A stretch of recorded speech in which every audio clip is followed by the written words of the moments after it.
G'day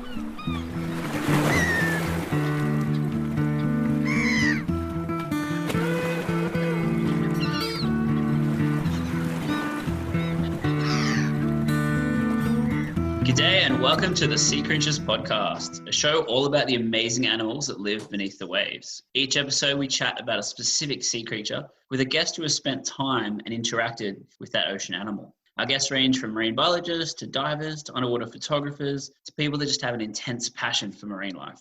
My name's Matt Testoni and I'm all of the above. And joining me for this episode of the Sea Creatures podcast is Steve Kuiter, and he's going to be helping us learn all about the Tasseled Anglerfish. Welcome to the show, Steve. Thanks for having me. No worries, man. So normally what I've been asking people on this show is, why this animal? And I guess the change for this one is that I was like, Steve, come on the show. And you're like, yeah, sure. What should I talk about? And I was like, the Tasseled Angler. I want to know all about the Tasseled Anglerfish. So instead of asking you to kind of pick one, I was kind of like forcing my favorite creature upon you. Yeah, I didn't get a say in this one, did I? What is a Tasseled Angler and why are they awesome? So Tasseled Anglerfish are sort of the Where's Wally of the sea. I think everyone in Port Phillip Bay, it's on their bucket list, not only to see one, but to find one for themselves because they are incredibly camouflaged. They are the perfect design for camouflage. So a Tasseled Anglerfish is, if you're in America, you probably know them as frogfishes. In Australia, we all call them anglerfishes. We do have frogfishes and handfishes, but yeah, the Americans would refer to an anglerfish as the deep sea one, like in like Finding Nemo with the little light bulb. Yeah, the scary one with the massive teeth. The big scary one. Yeah. So that gives most people the idea of what an anglerfish looks like. Our ones are a lot sort of sweeter and a little bit more humble looking than those big teeth creatures. Our ones have little teeth, so they're not made to be big vicious hunters. They're sort of a little bit more adorable. They've got cute hands, like their little pectoral fins are very similar to hands. They actually walk around on them and use them to grab onto things. Yeah, they're quite adorable. Yeah, they've got like 4 feet rather than fins. Yeah, just kind of walk. That's right. They got the 2 main ones at the front and 2 little back ones. They're very cute and they have a lot of character. They're what? So they're about the size of like a pumpkin or like a small pumpkin, I would say. Yeah, the biggest one you're going to get, about the size of a shoe, their shoe size. The females are anyway. So the males are substantially smaller. They're about a third of the size. Pretty much all anglerfish and frogfishes and everything fall into that category. So the female is a lot larger and they're generally the ones that people spot the most just because of their physical size. Cool. So we got size of a shoe.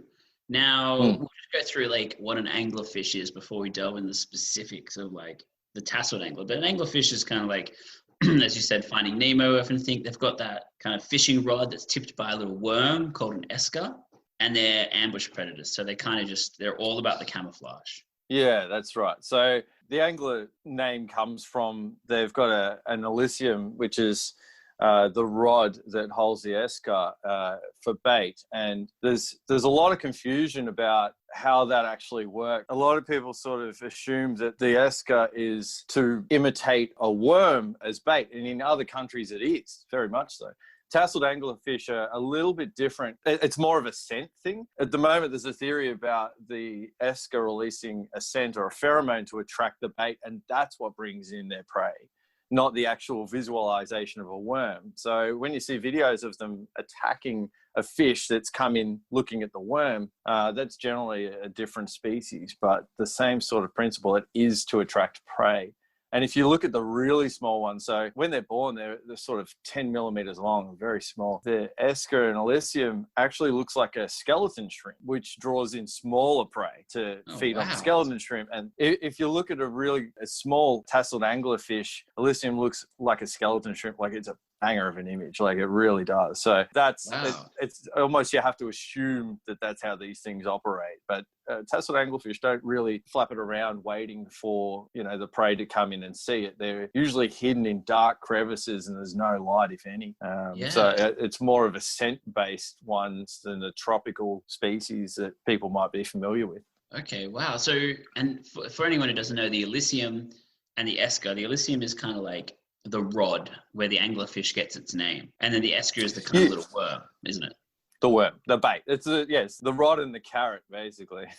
Which is awesome. And I think like I was reading that the rod is like one of the vertebrae, isn't it? Kind of like comes off their back. Yeah, it's the first spine off the dorsal fin. So the spine that goes up the back of the fish, that has slowly evolved and moved forward. On some of the species of anglers, you can actually see the second fin has moved closer down sort of towards their forehead. But the Elysium, the one that they actually use to bait the fish with, is right down on the tip of their nose. And they've sort of got a big frowny mouth that's covered in all sort of camouflage growth. So I think even I was fooled at first. I thought maybe they grow the growth like a spider crab would wear coral or Yeah. But it's actually, that's all fish. Like it's literally grown like that. It doesn't grow on them. If you put them in a tank with no other weed in it, they would still look exactly the same and super camouflage. Yeah, and that camouflage, so that's like the tassels where the tasseled angler gets its name, but they're like, yeah, they kind of almost describes like little tentacles, and it's covered in them, and it looks like it's covered in miniature corals and trees, but it's actually part of it. Yeah, and they can actually change color quite dramatically due to their environment. Not sort of physically go, oh, I'm in orange sponges, I'll turn orange. They can't go to that degree. But when they eat fish and shrimp and things that feed on those corals and sponges around them, they absorb that color and slightly tint towards their surroundings. So they do adapt slightly. The males can change dramatically during breeding season. Even I was quite shocked to see my first male angler turn like a real aqua cyan blue. Like it looked fantastic. It almost looked like it just gave up on camouflaging itself. Wow, so they're normally like a red-brown, but at mating time, the males are just like, showing off their vibrant blue. Yeah, getting their peacock tail out and really putting on a show. So that's part of their presentation to impress the female. They compete. So the female will release something in the water like a pheromone or scent to attract the males, and the males will gather around the female and try and put on a show, basically trying to be the best male in the area. So it's sometimes you'll get up to 5 males around one female in the one location, in one crevice or crack, and they do hide in these cracks to sort of really accentuate their camouflage so that they sort of duck right in and you're sort of looking at just a ball of weed. It doesn't really look like anything. Do the males compete with each other, or do you know if they're like kind of tussle, or they just kind of wait and try and be as blue as possible? They do to a degree. So the bluer males sort of get preference on the distance to the female. She will sort of push them away, but it's also sort of, when it comes to laying the eggs and fertilizing the egg, the female will attach them to the sponge and coral around her, or just sort of behind her a little bit. And then when they're out, the male will release the sperm into the water, and that will get flushed across the eggs. And it's presumed that it's not just the sperm from one male, but possibly multiple males. But obviously the one that's in front of her is the one that she's going to flush the water and the sperm all through the eggs and fertilize those. It wouldn't necessarily be a bad thing if there was multiple males there, just to have an increased gene pool, you know, make sure the healthier ones are the ones that sort of get fertilized and make it back to the ocean. She kind of controls that flow over her eggs, so she picks them she out definitely she does. wants. And then straight after, she kicks them all out. All of them. That's it. Cut the ties. They've done their job. She will Do not they want run them off, anywhere or she near her. chases them, or? She chases them off. Yeah, she's quite aggressive. Wow, that'd be quite the sight. I mean, I spend a lot of time looking for these amazing animals, and I've never seen anything like what you've described. Yeah, well, I haven't personally seen that in the wild. When I was a kid, my dad actually had 1 female and 3 males in a tank when they were observing them. So he was working for the museum when they were doing this at the time, and they obviously learnt a lot just to sit there and observe these creatures. That's just unbelievable. Like, turns blue. And so the males are how much smaller than the female would you say they are? About tennis ball size. So they're quite a lot smaller, tennis ball versus a shoe. They are a little bit harder to find. In the end, you see more males because a female will bring them all in. All of a sudden, they start showing up around. You're like, oh, there's another one. Yeah, what time of year is it now? She will lay the eggs in October, and she will start attracting males for up to a month before the eggs are laid. I think she lays about 5,000 eggs in one clutch. So it's quite a large amount of eggs, and that's probably the main reason for her physical size is just to bear that many eggs, because They're about 5 millimeters long each egg, so that's quite a lot of eggs in the end. Yeah. And they'll sort of look after that for about a month. So they actually stay and they take care of them.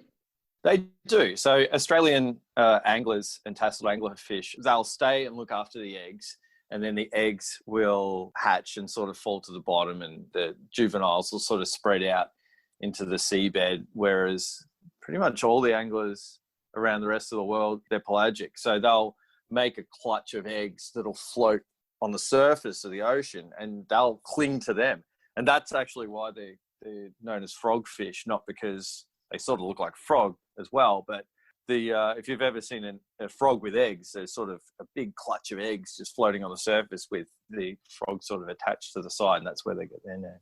Wow, I've actually, like, as much as I love frogfish, I guess I've always thought of them as anglerfish, being Australian, and I've always wondered where the frogfish name came from. That's amazing. There you go. Well, that's pretty much the main difference between our angler and frogfish, our temperate ones, as opposed to the tropical ones, is ours will stay with the eggs and protect them until they hatch, whereas, well, I suppose the pelagic ones do as well, but ours don't float around the ocean. Ours are very localized, all the way from sort of New South Wales to WA, all along the south coast, including Tasmania. Do you know how far the tasseled angler goes? I've only seen them in Port Phillip Bay, Australia, but they get them elsewhere. Yeah, no, pretty much the entire southern coast of Australia has them to some degree. We seem to attract a lot more, I think, just because of the weed type and the fauna in our bay is very similar to the look of the anglerfish. So they're less likely to be eaten, I guess. They've got a better chance of surviving if nothing can see them, including divers.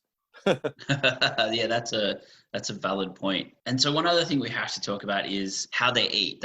We spoke about they've got the esker, the lure, they kind of wiggle around, and but they'll catch some seriously crazy prey, won't they? Yeah, they'll take out some big things. Pretty much anything that will fit in their mouth. And if you've seen one with their mouth open, it's huge, about 3 times the size of their grin. Like, it sort of folds apart. Same as a snake jaw. It almost looks like it unlocks. They will launch into some big fish, especially if they're hungry. Yeah, they're like a snake, as you said. Their jaw kind of like comes apart, I think. And I've heard that they don't have teeth as well. No, they have small teeth, quite finite little sort of sandpapery sort of teeth, like nothing that's going to saw you apart or take a finger off or anything like that, but it's definitely enough to grab onto an animal and not let them out. The attack itself, it's in a flash. If you manage to get a shot of it taking prey, it's a 1 in 1,000 shot. It's so fast. Definitely if you blink, you miss it, but on the high-speed cameras, like, it looks absolutely fantastic, and they'll almost settle back down exactly where they launched from. Yeah, I mean, it's just crazy to think that there's a fish sitting down there with its own little fishing rod and lure.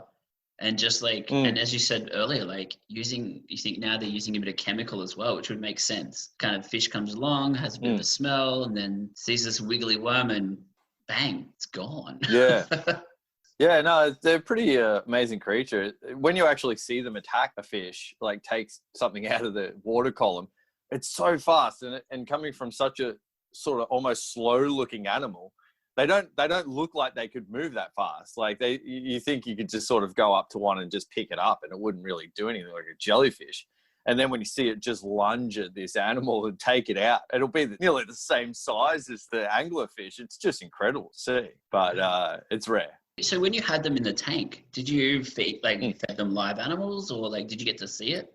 Well, the females don't eat a lot when they're looking after eggs. So we did feed them small dead fish, freshly like caught fish, and they would eat them and stuff like that. But we never really tried to bait them to do the lunge or anything like that. Sort of just put it in front of it and let them eat them.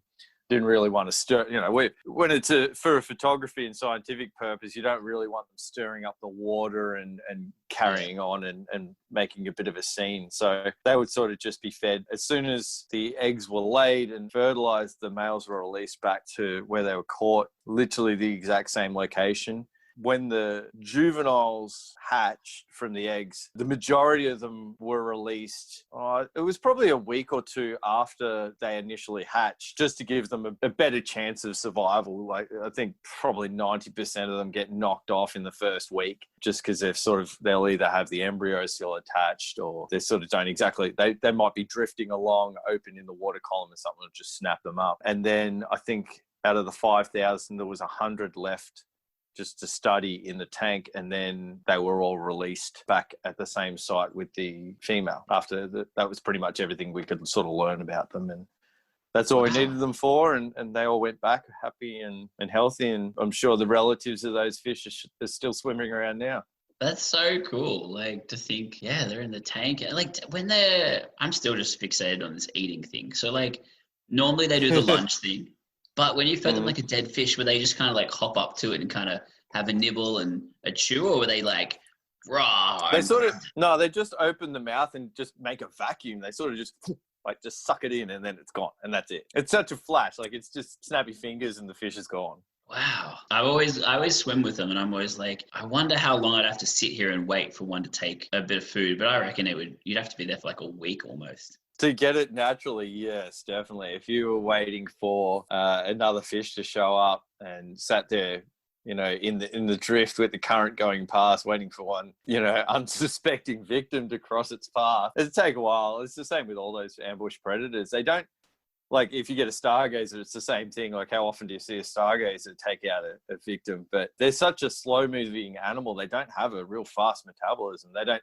have to eat every single day. If something happens to come past, they'll eat it. But they don't actively go out and hunt and burn energy. Yeah, and so do they move around a lot? Because I know I've seen a few at a spot we both visit frequently. I'll go out there and I'll find 2 in one spot. And the next day I'll find 2 in a different spot. And then the third day I'll find the original 2 in the same spot. And I'm like, are they moving around, or are they actually just sitting there for a week? Or do you know how that works? They do move around 100%. So I've witnessed the same thing. I haven't spent a whole night with them and watched them. I'd actually love to do it. Maybe set up some infrared cameras and watch what their behavior is over a 24-hour period. But they definitely move around in the same location when they've sort of found something camouflaged and comfortable. They'll move around, but when food becomes scarce, they will completely abandon the site, sort of travel with the current or the tide and move to a totally different location. They don't really mind doing that at all. So they will get around a fair bit. And so if you're a scuba diver and you want to go see a tasseled anglerfish, or you've come down to like Melbourne, Victoria, where we see a lot of them, like, what are your kind of tips, or what are your hints, without giving away too many secrets? No, I don't want to give any of my secret locations away, but I mean, literally anywhere you go in Port Phillip Bay, you can find them. I've found some in really unexpected places, but generally they'll find some structure or some coral, especially overhangs or caves. They love sort of hanging upside down and clinging to things, I think, because that's sort of the least expected place for a fish to look for a predator is something hidden in a crack above them. It's like a ninja waiting to jump off the top of the doorway or something like that. Yeah, but I guess too, you're like, fish, like if you see them out, they're kind of like, sometimes they, try and escape into a dark crevice or a dark crack, and because it's a good place to wait. Yeah, that's right. So I think the first thing I see when I find an anglerfish is the eye. And I think that would be the case for a lot of photographers. I think whenever you photograph a fish, I mean, you're probably the same 90% of the time. If the eye isn't in focus, you just chuck the photo. There's no point keeping it. So whenever I'm photographing, I'm constantly looking at the eye, and I've got my focus point right on the eye, and I keep doing that. So I see like thousands and thousands of fish eyes. So sometimes I'll just be looking over the coral or the sponges, looking for something, and an eye will just pop out at me, and I'm like, there's one right there. And then of course you'll see the esker worm across the top, and then you see the fins and things like that. Other times they'll sit right out on a bright fluorescent orange sponge, looking not camouflaged at all. But some people are lucky enough to just see them swimming along in the water column. As I said, they do move around. Especially at night time, you wouldn't see them out during the day. Camouflage is their best friend. So I know firsthand that the octopus and the cuttlefish find them very tasty.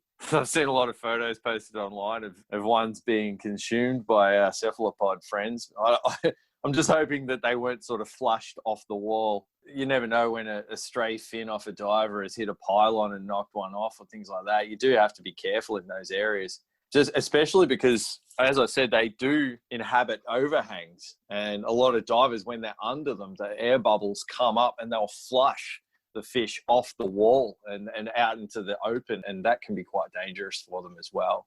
So you don't Yeah. want to inadvertently put one in danger, definitely. Especially during breeding season. They can't really move when they've got the eggs. They can't take them with them. Ah, that's a good point, actually. And speaking of cuttlefish and cephalopods, I actually was photographing a tasseled angler a little while back, and I thought it was quite interesting because that tasseled angler, it was well hidden, but it wasn't there the next day. And I wonder if it's because, now you've said it, as I was taking photos of it, I look up and I see right next to my face a giant cuttlefish, just like kind of looking at me and then looking at where my camera was and almost directed at what I was taking a photo of. And it waited for about 5 minutes and then it went off. And I can't help but wonder if maybe it was like, thanks for the advice. Yeah. When you're finished with that, do you mind if I eat it? Yeah, I reckon it's exactly what it was kind of thinking now that you said that. And now that I They're know pretty clever. So, yeah, no, the cuttlefish and ockies will watch what you're doing just in case it can benefit them somehow. So, yeah, unfortunately, that one probably made someone very happy. Oh, well, I guess that's the food web, isn't it? That is. So we've spoken about how you spot one. Now, are there any like kind of photographic tips you would have? Photographing them is probably one of the hardest things you can do. As I said, when they're in crevices or corners, it's often hard to get a camera in there, and especially keeping your head away from the overhang and getting those bubbles in there. You don't want to do that. So generally photographing one is more of luck and opportunity. When you see one on the ground rather than above you, then you've got a much better chance of photographing one or getting a nice shot. There's sort of two main ways you can photograph them. You can sort of photograph them in their element with that camouflage and really capture that effect and sort of almost put up a Where's Wally of, can you actually see the fish? Like, this is how well adapted they are to their environment. Like, this is how camouflage they are. Or you can sort of isolate them from the camouflage, maybe using snoot techniques or, low depth of field to have them sharp and softer backgrounds so that they can jump out a bit more and you can actually see the animal. That's probably the two best ways to photograph one. Other than that, you've got to be lucky with a shot of them either attacking something or, doing something behavioral. They don't really move around much. Yeah, I guess it's like a few sea creatures. Like I often say it for like seahorses and stuff. Like you find one, and if it doesn't want to look at you, or it keeps shying away, or it's in the wrong position, you just have to admire it. Feel like, oh, that's so cool, I saw one, and move on. It's not worth like disturbing it. Once you've seen one, it's one of those things you can get your eye into as well. Once you've tuned your eye to it and you've seen one before, you know what to look for. You will start seeing more of them around. I think finding your first one is the hardest thing. Actually, the first time I found one, I was diving. My dive mate, Yane, he was in the car park with me and he said, have you ever seen one of these tasseled anglerfish? I said, I've never seen one in the wild. I used to have them in the tank a long time ago. And he goes, I'd love to see one. I said, well, let's go out and look for one. And he goes, all right, what's your tip? And I said, all right, here's my tip. If you can find the smallest possible anglerfish, the smaller the anglerfish that we find, the easier it'll be to find a bigger one. So we went out to a relatively known location. Like, we knew there was anglerfish around. So we thought, we'll just go there and see what we can find. And after about 20 minutes of looking, I found tasseled anglerfish that was maybe 12 millimeters long. Whoa. Still camouflage, 100% camouflage. Took me a sec to sort of figure out if it was actually a fish or a clump of weed. And I called him over and I said, there's one here. And he didn't see it at first. After I sort of took some shots and showed him on the back of the camera, he's like, oh yeah, we got that. That is literally the only one that size I've ever found. So that was terrible advice. Don't go looking for the smallest one. Find a big one first. Find a big one.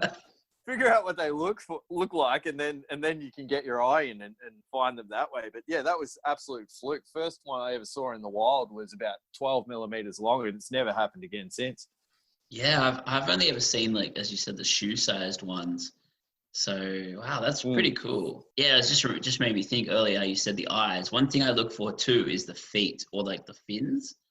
You often just see the hands. Like, this weird kind of hand thing, and then you go, So eyes and hands. I think everyone sort of looks for them in their own different way. Like sometimes I'll just see a sort of uninterrupted clump of weed and go, there's not enough things crawling around on it, or there's no, it's too perfect a clump of weed, and sure enough, it'll be an anglerfish.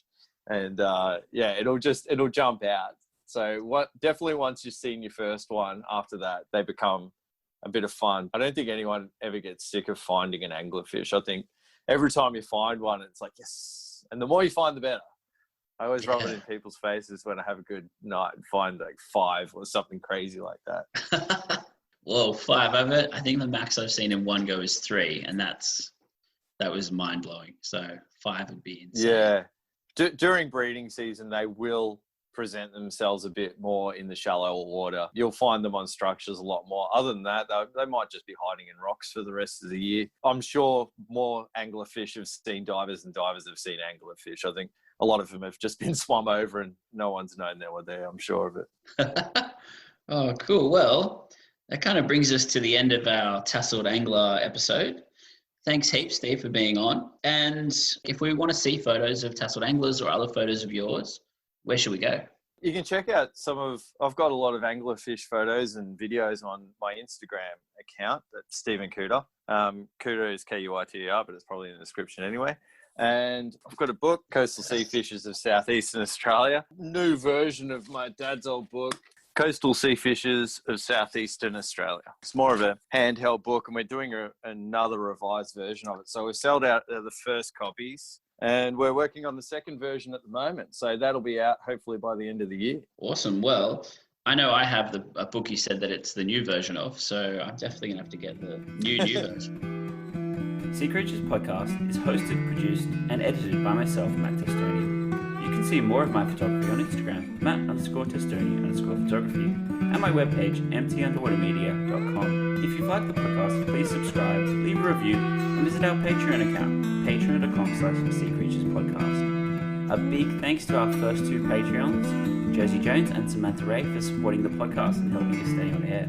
Production assistance by George McGrath, and music by Dan Musil and his magnificent slide guitar. Tune in next time to hear all about hammerhead sharks with marine biologist Shannon Hurley. This has been Sea Creatures Podcast. Over and out.